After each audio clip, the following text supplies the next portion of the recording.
sizlarga ajoyib yangilik e'lon qilmoqchiman, ya'ni aksiya. Assalomu alaykum azizlar, salomatmisizlar?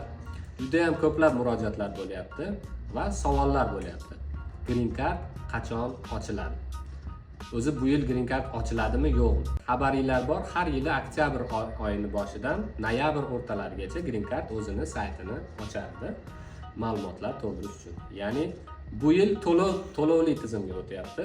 Ya'ni $1 deb e'lon qilindi. U $1 bitta anketagami yoki har bir odamgami, u ham noma'lum.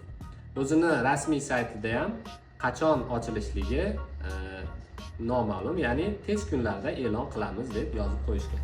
Xo'p, juda ham ko'pchilik murojaat qilganini sababiga chiqishga majbur bo'ldim. Ya'ni har yili 1000 dan ortiq anketalar to'ldiramiz.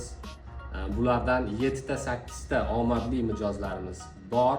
Har yili inshaalloh to'ldirgan anketalarimizda yutuqlar bor. Xo'p, nima demoqchiman?